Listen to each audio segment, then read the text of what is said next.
My name is Laura, 35 years old, and until last year, I was just a dedicated principal investigator at BioVital Research Institute.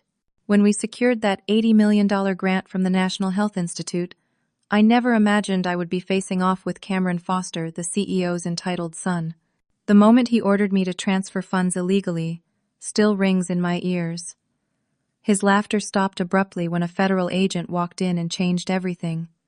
Before I tell you how I uncovered the biggest grant fraud in medical history, let me know where you're watching from, and hit that like and subscribe button to never miss stories about standing up for truth against all odds.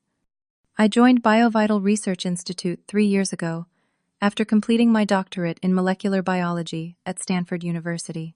My research focused on developing treatments for neurodegenerative diseases, a passion that began when my grandmother was diagnosed with Alzheimer's during my undergraduate years. When the opportunity to lead my own lab at BioVital came up, it felt like the perfect next step in my career. The institute had a stellar reputation, cutting-edge facilities, and most importantly, a commitment to translational research that could actually help patients. Walter Foster, the founder and CEO of BioVital, personally recruited me. He was an old-school scientist turned businessman who understood both the scientific process and the realities of funding research in today's competitive environment. During my interview, he spoke passionately about his vision for creating treatments that would actually reach patients, not just generate impressive journal articles. I was sold on his vision and the resources BioVital could offer my research program. My first 2 years at BioVital were everything I had hoped for. My lab was growing steadily. We were publishing in good journals, and we had developed some promising compounds that showed potential for treating early-stage Parkinson's disease. The preliminary data was strong enough that I decided to apply for a major grant from the National Institutes of Health, specifically their Transformative Research Award program. The application process was grueling. For 6 months, my team and I worked nights and weekends, refining our research proposal, gathering preliminary data, and building a comprehensive 5-year plan that could potentially revolutionize how we treat neurodegenerative disorders. We proposed a novel approach combining gene therapy with small molecule activators that could potentially restore neuronal function in damaged areas of the brain. When we submitted the grant, I was proud of our work but realistic about our chances. The NIH Transformative Research Program is notoriously competitive, with a funding rate below 5%. I told my team to expect rejection and to be ready to revise and resubmit. Then on an ordinary Tuesday morning, I received the email that changed everything. Our grant had been approved for full funding at $80 million over 5 years.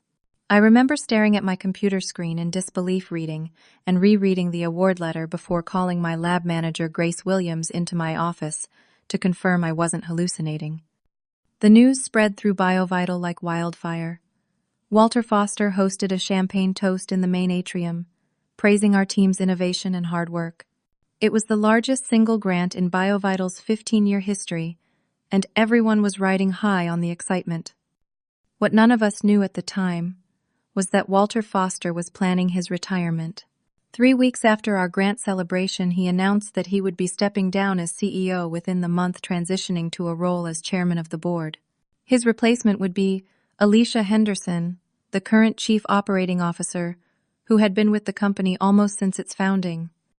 This transition seemed reasonable and well-planned.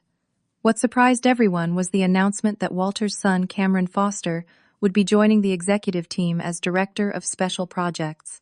Cameron was 28 years old with an MBA from Wharton, but no scientific background or research experience. The official announcement emphasized his experience in venture capital and his vision for commercializing BioVital's innovative research pipeline.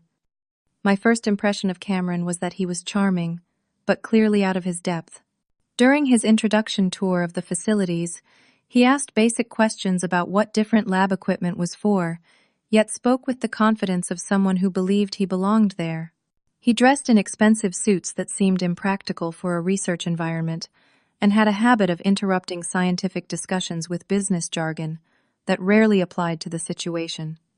2 days after our grant funding officially began, Cameron scheduled a meeting with me. His assistant booked 30 minutes, but he arrived 15 minutes late, apologizing vaguely about strategic calls running long. Once seated in my office, he leaned back comfortably and offered effusive congratulations on the grant. "This is exactly the kind of big win BioVital needs," he said, flashing. What I would soon learn was his signature smile. $80 million is game-changing.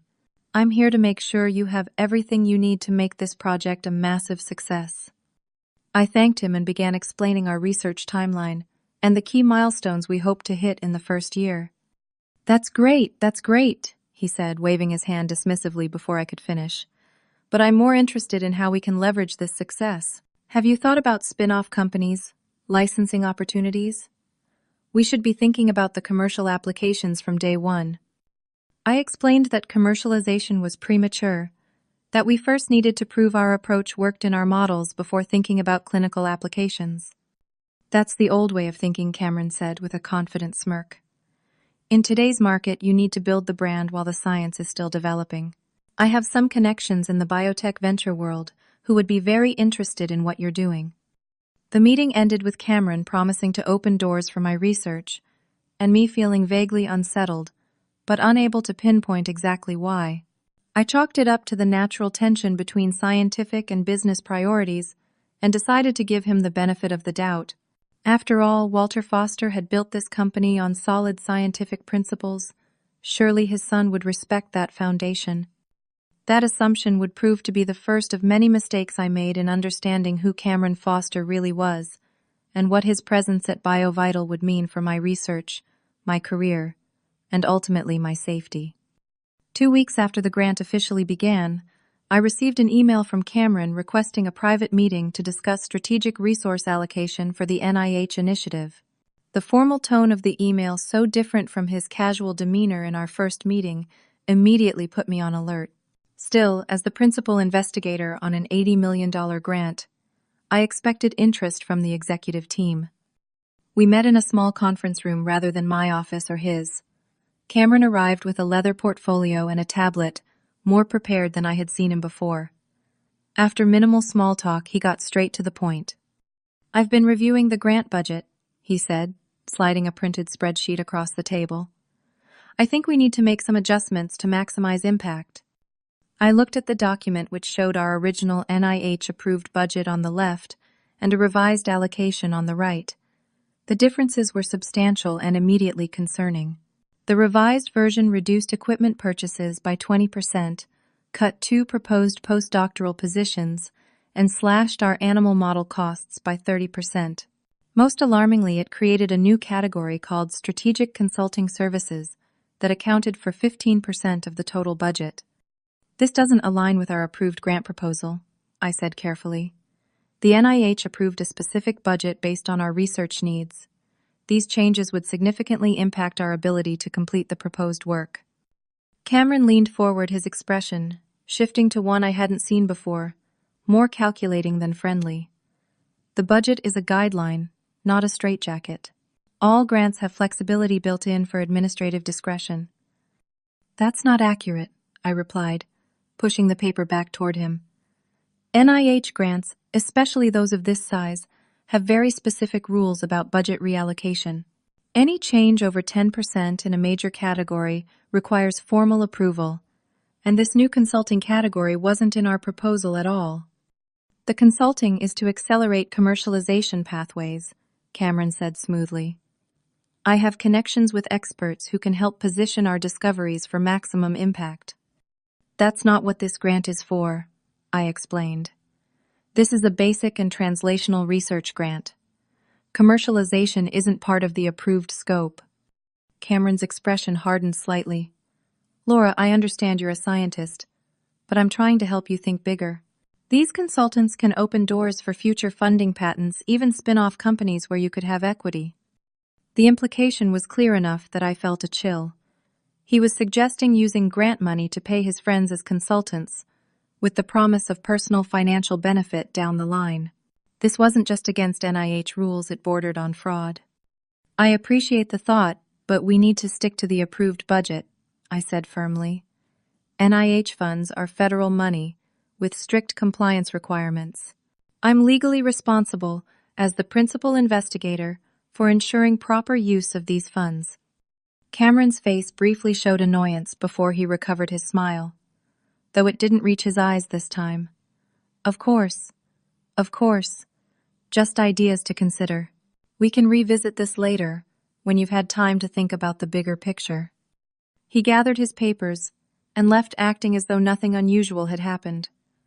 But something had fundamentally shifted in our dynamic, and we both knew it.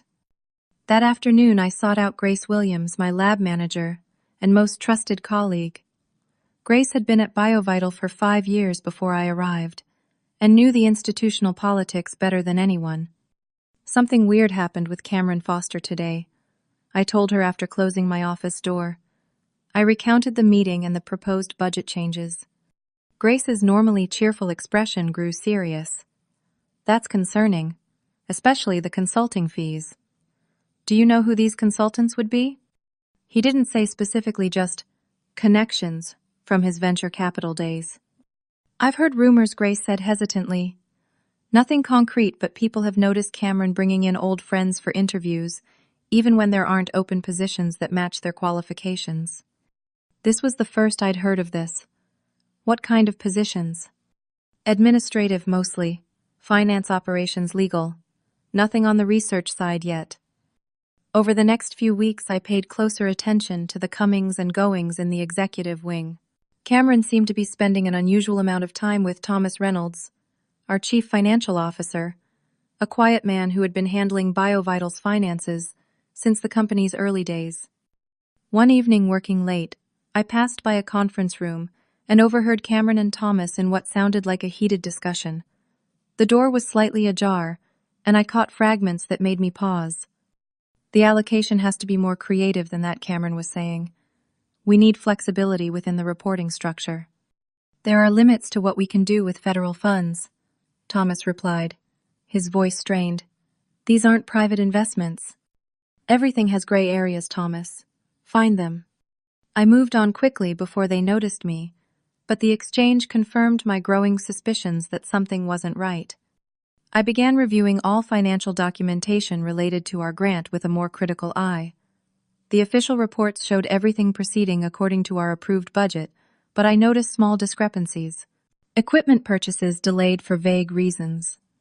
Hiring processes for key personnel, moving at a glacial pace despite our urgent research timeline. Supply orders modified from what my team requested.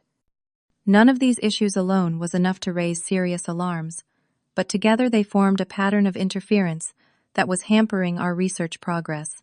And without concrete evidence of wrongdoing, I wasn't sure how to address my concerns or who I could trust to take them seriously. Cameron, meanwhile, maintained a friendly public persona. In all staff meetings, he praised the NIH project as BioVital's crown jewel. He invited me to present our research plans to the board of directors, where he introduced me with glowing accolades. To anyone watching, he appeared to be the grant's biggest champion. But in private, the pressure to reconsider budget allocations continued growing more insistent with each passing week. I began documenting everything. Every email, every meeting, every requested change to our research plan or budget.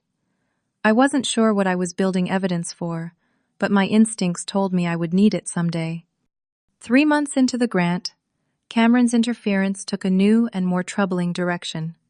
He began inserting himself into scientific decisions that were completely outside his expertise. It started with questions during our weekly research updates. While the other executives focused on timeline and progress metrics, Cameron began asking pointed questions about our methodological choices. Why were we using this animal model instead of that one? Had we considered outsourcing our cell culture work? Wouldn't it be more efficient to use contract research organizations for our preclinical testing? Each suggestion conveniently aligned with moving portions of our work, and consequently our budget outside BioVital, to external vendors. When I asked for specifics on these suggested partners, they invariably turned out to be companies with some connection to Cameron's previous venture capital network. The pressure to approve expenses unrelated to our research also intensified. Purchase orders for unnecessary equipment would appear in my approval queue. Requests to hire administrative staff on the grant budget landed on my desk. Travel authorizations for conferences with no relevance to our work needed my signature. I rejected them all, citing NIH guidelines and our approved research plan. Each rejection seemed to increase the tension, though Cameron maintained his friendly facade in public. The situation came to a head during a mid-quarter review with the executive team. I was presenting our preliminary data when Cameron interrupted with an unexpected critique. "I've been consulting with some experts in the field," he said, "and they have concerns about your approach. The gene therapy vector you're using is outdated. There are more advanced systems available through Nexus Biotherapeutics." I was momentarily speechless. The vector system we were using was cutting edge, something my lab had helped develop and validate over years of careful work. "That's not accurate," I finally replied. "Our viral vector system has demonstrated superior neuronal tropism in 3 independent studies. Nexus uses a modified system actually based on our original work. Their modifications make it 20% more efficient," Cameron insisted. "According to whom?" I asked. "We haven't seen any peer-reviewed data supporting that claim." "According to their internal studies," Cameron said. "I've seen the data personally. Unpublished, non-peer-reviewed data from a company trying to sell us their product isn't sufficient evidence to change our approach," I explained, aware of the growing discomfort among the other executives in the room. "Our current system is working well and is part of our approved research plan." "Your resistance to innovation is concerning," Cameron said, his tone hardening. "This is exactly why academic scientists struggle to create real-world impact." The CFO, Thomas Reynolds, cleared his throat uncomfortably. "Perhaps we should table this discussion for a smaller group meeting." "No," I said firmly. "This is an important scientific decision that affects our entire research program. I want everyone to understand that our methodological choices are evidence-based and carefully considered, not arbitrary." After the meeting, Alicia Henderson, the CEO, pulled me aside. "You need to be more diplomatic with Cameron," she advised. "He has the board's ear, especially his father's." "This isn't about diplomacy," I replied.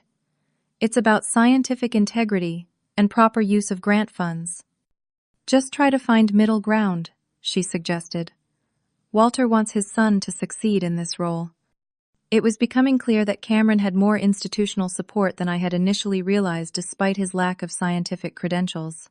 Over the following weeks, he seemed to be systematically working to undermine my authority and credibility. I began to notice that some of my emails weren't being responded to promptly. Staff meetings were occasionally scheduled, when I had known conflicts. More disturbingly, rumors began circulating about my management style and research decisions, mischaracterizations that could only have come from someone with access to our internal discussions. Grace confirmed my suspicions one afternoon. "People are talking, Laura. Cameron has been having one-on-one meetings with some of your team members." "What kind of meetings?" I asked. "The kind where he asks leading questions about your decision-making and whether you're open to new approaches," Grace said grimly. "He's building a narrative that you're resistant to innovation and overly controlling." More troubling still, I noticed that when positions opened in my lab, the candidates being sent for interviews were increasingly people with connections to Cameron, rather than the most qualified applicants. 2 new research associates who joined the team seemed to report informally to Cameron, coming and going for unexplained meetings and appearing oddly uncomfortable when discussing certain aspects of our work.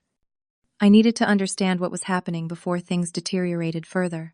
Late one evening, after most staff had left, I began a more thorough review of our financial documentation, cross-referencing the NIH reporting with our internal tracking systems. The discrepancies were subtle, but concerning expenses categorized in ways that obscured their true purpose: purchase orders that didn't match actual deliveries, consulting fees to entities with vague service descriptions. As I dug deeper, I discovered emails between Cameron and several outside companies discussing special consulting arrangements and alternative compensation structures. None mentioned our NIH grant directly, but the timing aligned perfectly with our funding timeline. My investigation was interrupted by the sound of the office door opening. I looked up to see Thomas Reynolds standing in the doorway, clearly surprised to find me there. On his desk was a stack of financial reports, several with our grant number clearly visible. "Working late?" he asked, his voice unnaturally casual. "Just reviewing some budget items," I replied. "You're here late too." "End of quarter reconciliation," he said, moving to his computer and angling the screen away from my line of sight. "Nothing that can't wait until tomorrow, though." I pretended to gather my things while surreptitiously watching him. He wasn't working on reconciliation. He appeared to be deleting files. I left the finance office but didn't go home. Instead, I waited in my car until I saw Thomas leave the building nearly an hour later. He was carrying his laptop, but not the stack of reports I'd seen earlier. That night I called Michael Bryant, an old colleague, who now worked at the NIH Office of Research Integrity. We had attended graduate school together and had maintained a friendly professional relationship over the years.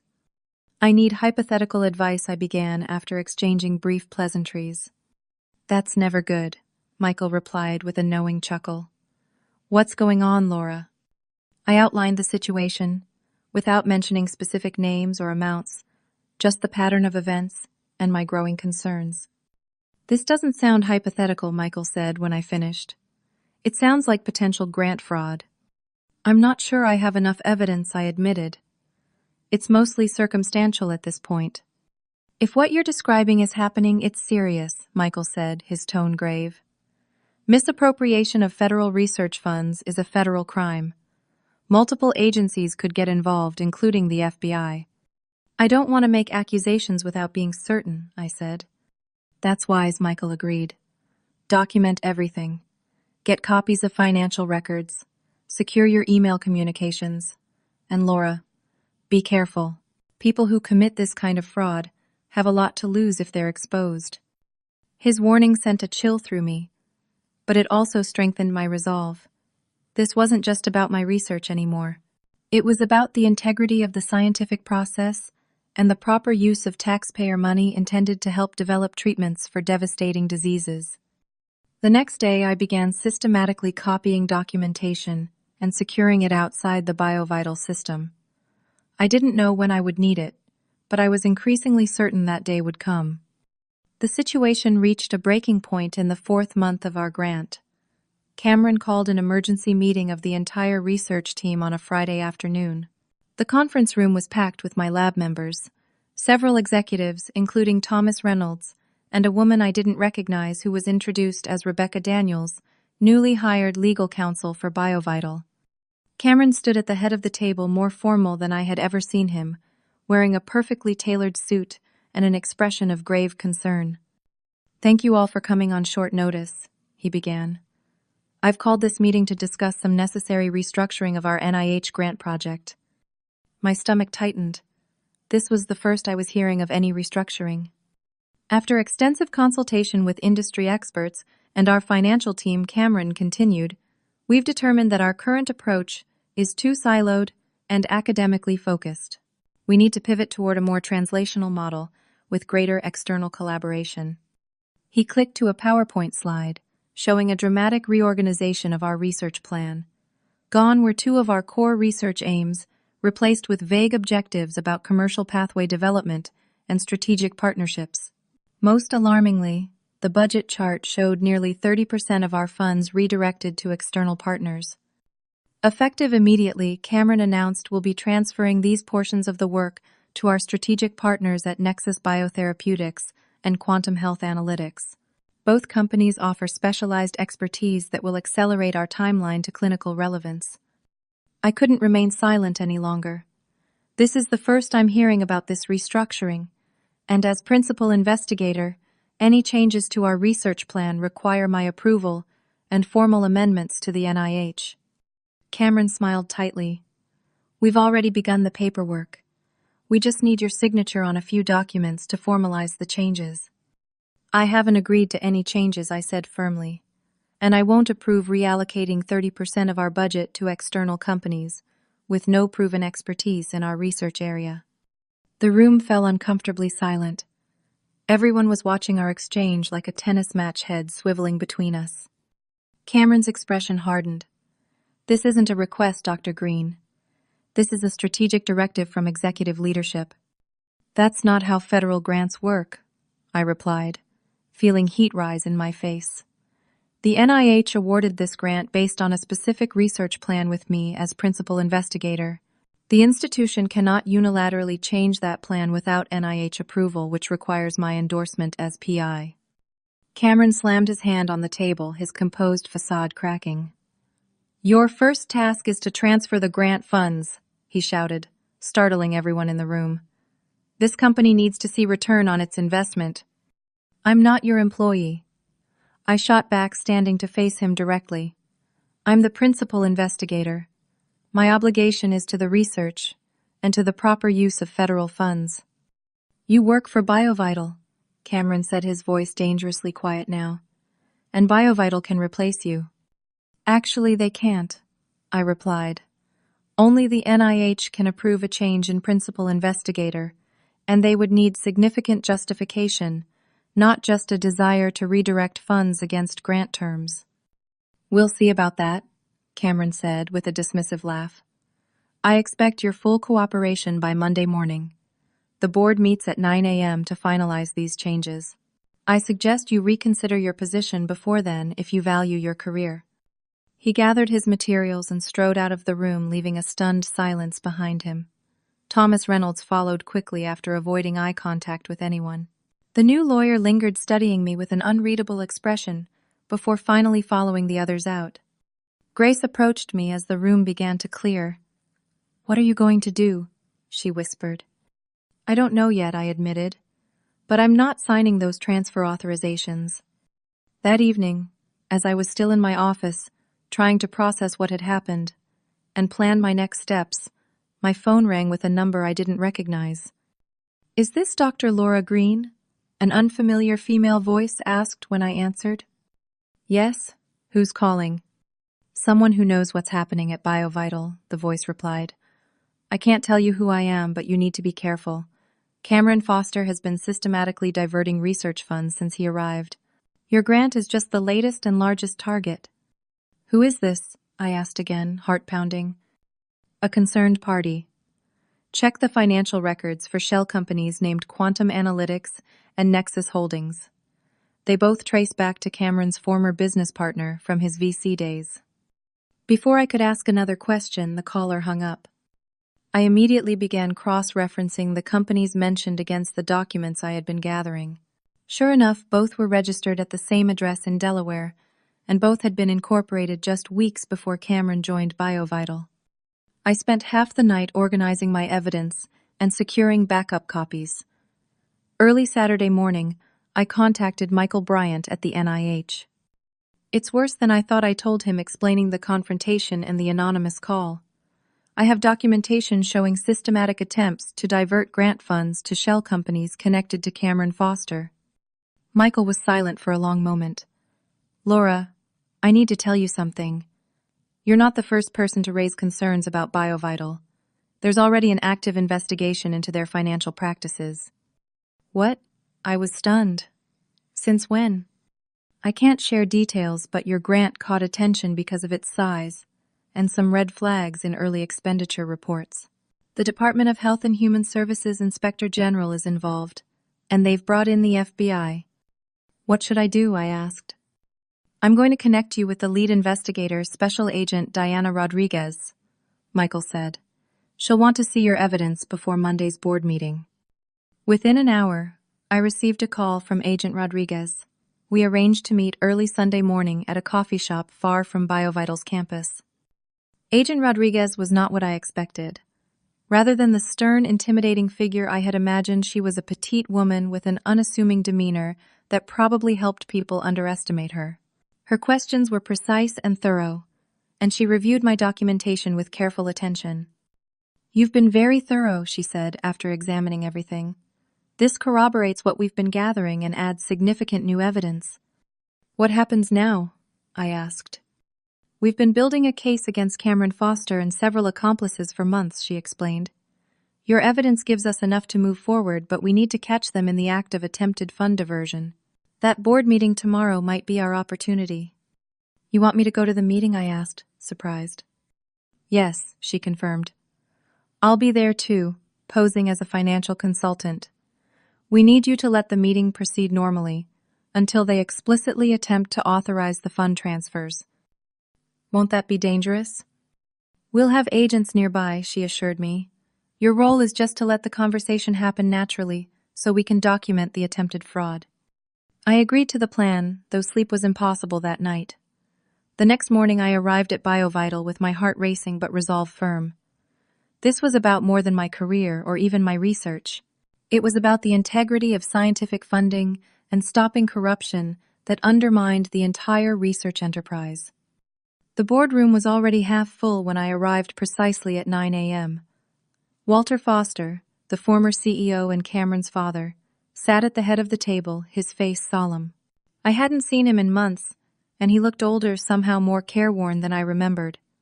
Around the table sat the other board members, a mix of scientists and investors who governed BioVital's overall direction. Cameron sat at Walter's right hand, impeccably dressed, and wearing an expression of confident anticipation. Thomas Reynolds sat nearby, a folder of documents before him, looking distinctly uncomfortable. The new lawyer, Rebecca Daniels, was reviewing papers with another woman I didn't recognize. And there, sitting quietly in the corner with a laptop and notepad, was Agent Rodriguez, wearing glasses she hadn't had the day before, and professional attire that made her blend in perfectly with the corporate setting. Walter Foster called the meeting to order precisely on time. We have a full agenda today, but the primary order of business is reviewing the strategic restructuring of our NIH transformative research project. Cameron will lead this discussion. Cameron stood and began a polished presentation about maximizing return on research investment and accelerating commercial pathways. He outlined the plan to redirect nearly 30% of our grant funds to the external partners he had selected, presenting it as a strategic masterstroke that would benefit everyone. The paperwork is prepared for immediate fund transfer, he concluded. We just need formal board approval and Dr. Green's signature as a procedural matter. He turned to me with a tight smile. I trust our conversation on Friday clarified the importance of this direction. All eyes turned to me, and I felt a moment of paralyzing fear. Then I caught Agent Rodriguez's steady gaze, and my resolve returned. I cannot, and will not, approve these transfers, I said clearly. They violate NIH grant terms and federal regulations on the use of research funds. Cameron's smile didn't waver. Dr. Green has some misunderstandings about institutional authority over grant administration. Perhaps Thomas can clarify the legal position. Thomas Reynolds cleared his throat and opened his folder. According to our review, the institution has broad discretion in administering grant funds within the general scope of the approved project. That's a misrepresentation of NIH policy, I countered, pulling out the actual NIH grants policy statement. Significant changes in scope or budget require prior approval from the NIH with endorsement from the principal investigator. Cameron waved dismissively. Bureaucratic details that can be managed. The important thing is moving funds quickly to our partners to accelerate progress. These partners, I said carefully, Quantum Analytics and Nexus Holdings, were formed just weeks before you joined BioVital, Cameron. Both trace back to your former business partner, Jackson Reed. A murmur ran through the room. Walter Foster frowned, looking between his son and me with confusion. That's irrelevant, Cameron snapped. They're qualified vendors selected for their expertise. They have no expertise, I countered. They're shell companies created to siphon federal research funds for personal gain. I have documentation showing the systematic pattern. Cameron laughed, though it sounded forced. Dr. Green is clearly under immense pressure and making wild accusations. Perhaps we should consider whether she's still fit to lead this project. Thomas Reynolds looked increasingly uncomfortable but said nothing. Walter Foster was watching his son with growing concern. I am not only fit to lead the project, I am legally bound to ensure proper use of federal funds, I said. And I have evidence that Cameron has been attempting to divert those funds from their intended research purpose. I opened my own folder and began distributing copies of key documents I had compiled, including emails between Cameron and the shell companies. financial records showing the connections and the pattern of attempted fund diversions over the previous months. "This is absurd," Cameron said, but his confident demeanor was cracking. "Thomas, show them the transfer authorizations. We need to move forward immediately." Thomas hesitated, then slowly pushed forward a document. "This authorizes the initial transfer of $12 million to Quantum Analytics for specialized research services." It was at this moment that Agent Rodriguez stood and moved to the table. "Mr. Reynolds," she said calmly, "is this the document authorizing transfer of federal grant funds to Quantum Analytics, a company with no employees, no research facilities, and a mailing address that is a post office box in Delaware?" The room fell completely silent. Thomas Reynolds looked like he might be ill. "Who are you?" Cameron demanded. Agent Rodriguez placed her FBI credentials on the table. "Special Agent Diana Rodriguez, Federal Bureau of Investigation Public Corruption Division. We've been investigating the systematic misappropriation of federal research funds at BioVital for the past 6 months." Cameron's face drained of color. He looked wildly around the room, then made a sudden move toward the door. It opened before he reached it, revealing 2 more agents in suits who blocked his exit. "Cameron Foster," Agent Rodriguez continued, "you are under arrest for conspiracy to commit wire fraud, misappropriation of federal funds, and money laundering. Thomas Reynolds, you are also under arrest as a co-conspirator in this scheme." The next few minutes were chaos, Cameron shouting about lawyers and rights, Thomas being handcuffed without resistance, his face a mask of resignation, board members in shock, some leaving hurriedly, others watching in horrified fascination. And through it all, Walter Foster sat motionless, staring at his son with an expression of profound disbelief and disappointment. When the agents finally led Cameron away, still protesting his innocence, Walter approached me slowly. "Did you know about this investigation when you came to the meeting?" he asked quietly.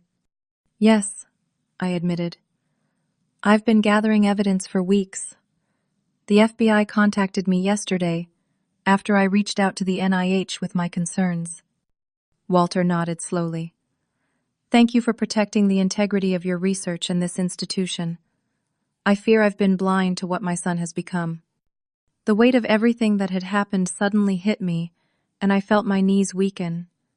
I sank into a chair, trembling slightly, as the adrenaline began to fade. "What happens now?" I asked Agent Rodriguez, as she finished giving instructions to the other agents.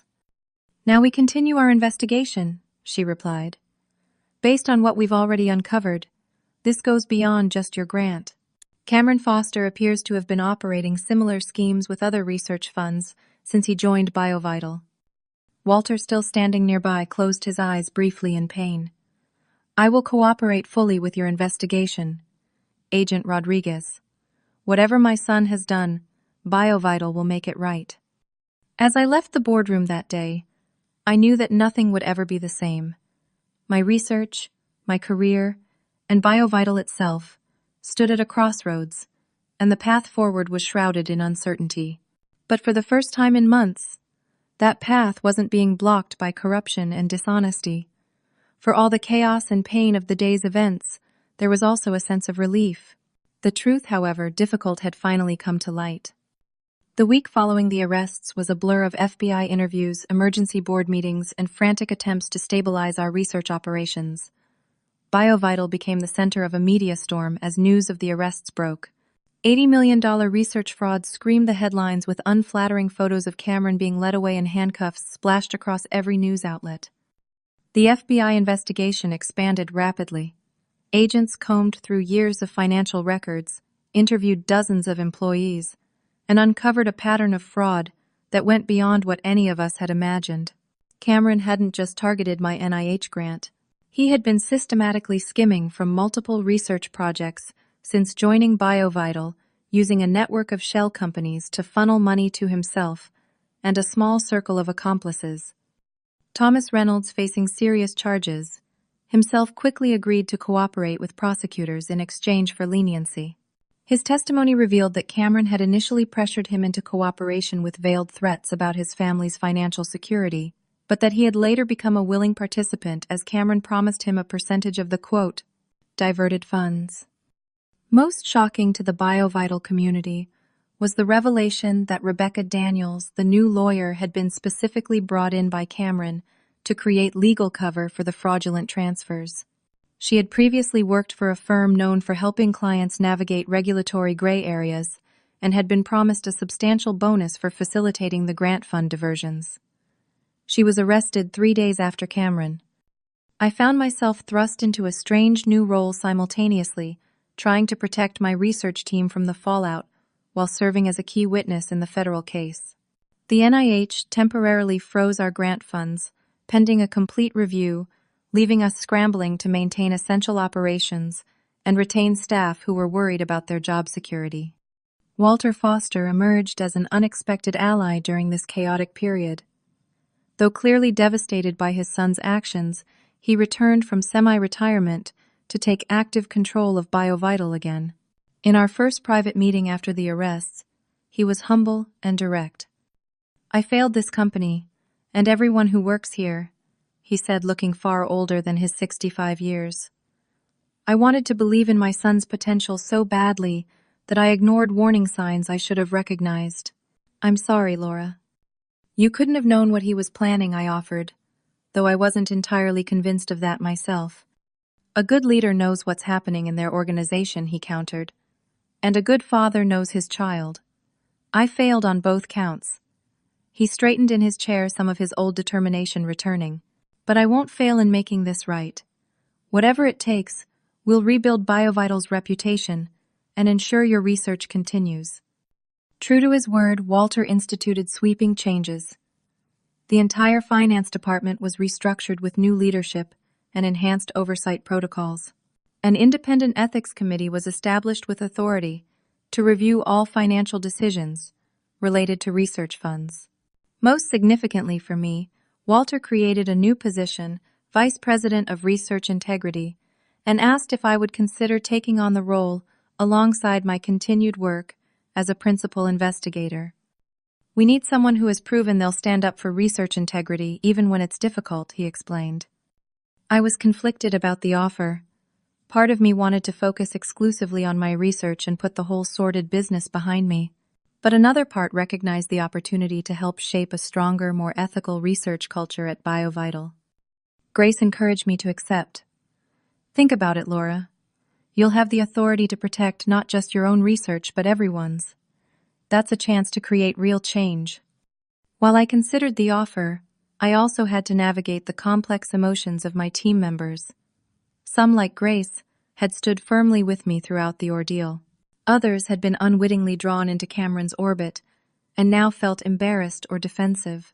A few had been actively helping him, feeding him information about our research decisions or raising questions about my leadership to create the narrative he wanted. Rebuilding trust within the team proved to be one of my most difficult challenges. The NIH review of our grant was thorough but fair. Michael Bryant advocated on our behalf, presenting evidence that I had actively worked to prevent misuse of funds. After 6 weeks, we received word that our funding would be restored with enhanced reporting requirements, but no reduction in scope. The day we received that news, my team gathered for an impromptu celebration. For the first time since the arrests, the atmosphere felt genuinely hopeful. As I looked around at their faces, I made my decision about Walter's offer. "I'm going to accept the VP position," I told Grace after the others had left. "But I'm going to insist on some conditions. Complete transparency in all financial decisions. Direct reporting line to the board, not just Walter. And resources to create a comprehensive ethics training program for everyone involved in research." "They'll agree to all of that," Grace said, with confidence. "Walter knows how close BioVital came to destruction. And speaking of consequences, did you hear about Cameron's plea deal?" Cameron and his accomplices had indeed negotiated plea agreements rather than risk trial. Cameron would serve 5 years in federal prison and pay substantial restitution. Thomas Reynolds received a lighter sentence of 2 years in exchange for his cooperation. Rebecca Daniels got 18 months plus disbarment. The courts moved with surprising speed, eager to make examples of those who would misappropriate federal research funds. Through all of this, I struggled with my own complex emotions. Relief that the fraud had been stopped, anger at the months of manipulation and stress, guilt that I hadn't recognized what was happening sooner, and a persistent anxiety about whether we could truly recover the lost time and momentum in our research. I also found myself questioning my own judgment. How had I missed the signs for so long? Should I have gone to the authorities sooner? The what-ifs kept me awake many nights, despite the assurances from Agent Rodriguez and others that I had acted appropriately given the circumstances. You can't blame yourself for not being as devious as Cameron Walter told me during one particularly difficult moment. He spent his entire adult life in environments that rewarded that kind of thinking. You spent yours pursuing honest scientific discovery. Of course you didn't see it immediately. Gradually, over the months that followed, BioVital began to rebuild. Walter Foster made good on his promises, implementing all the oversight mechanisms I had requested and more. He established the Foster Foundation for Research Ethics, endowing it with $20 million of his personal fortune, as a tangible sign of his commitment to making amends. Our research program slowly regained momentum. With the cloud of corruption removed, my team refocused on our original mission, developing treatments that could help patients with neurodegenerative diseases.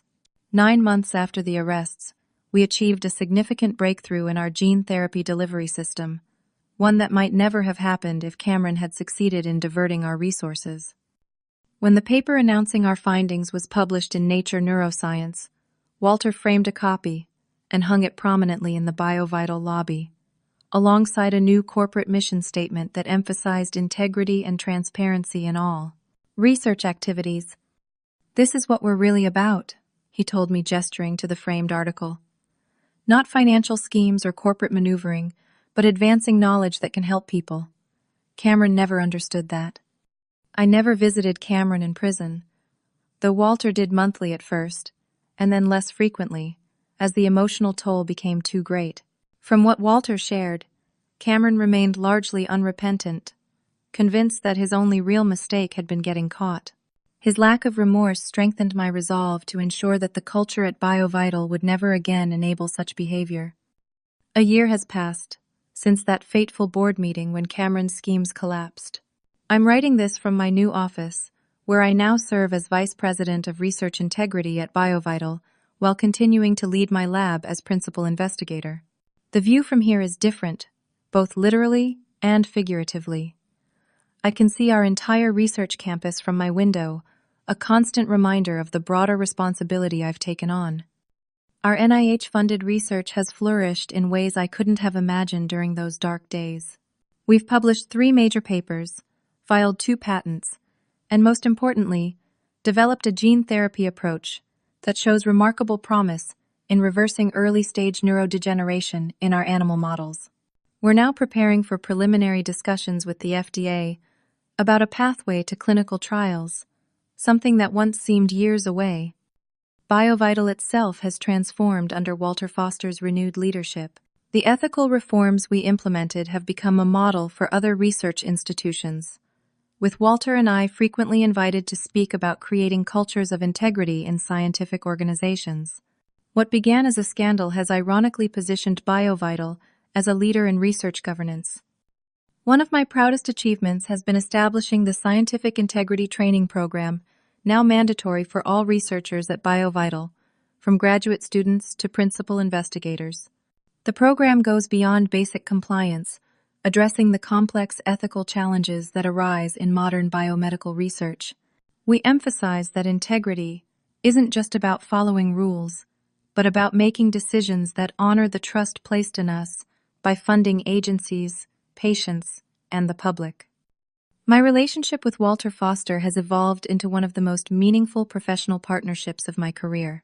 His humility in the face of his son's actions and his determination to make amends have shown me what true leadership looks like. While he still carries the pain of his son's betrayal, he has channeled that pain into positive change both at BioVital and in the broader scientific community. On a personal level, this journey has transformed me in ways I'm still understanding. The weeks of isolation and fear, As I gathered evidence, the confrontation in the boardroom, the chaos of the aftermath all left their mark.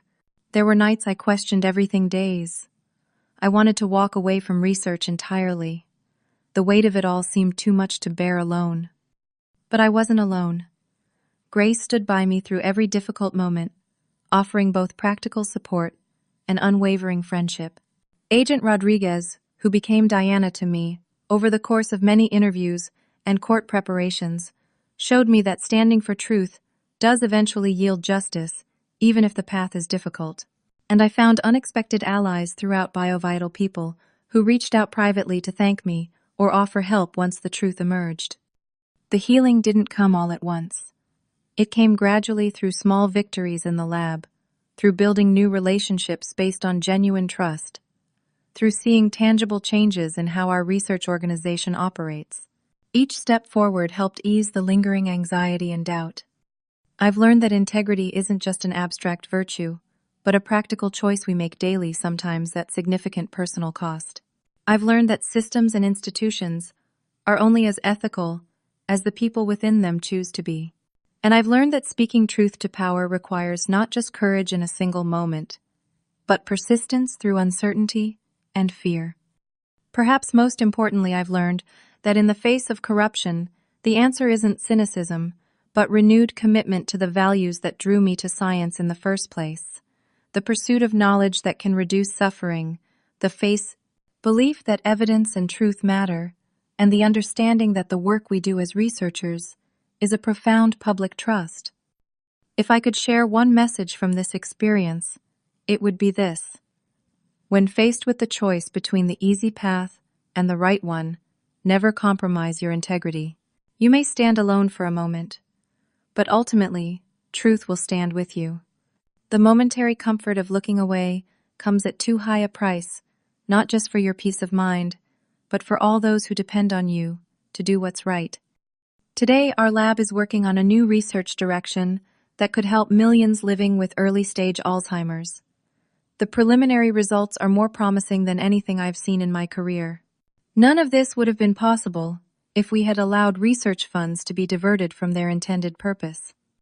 Sometimes a storm is needed to clear the air, and from the wreckage can grow the strongest seeds of change. Have you ever faced a situation where you had to choose between what was easy and what was right? How did you handle it? I'd love to hear your stories in the comments below. And if this story of standing up for integrity resonated with you, please like, subscribe, and share it with someone who might need encouragement to do the right thing, even when it's difficult. Thank you for listening. And remember, in the words of Walter Foster, integrity isn't what you do when everyone is watching. It's what you choose when you think no one is.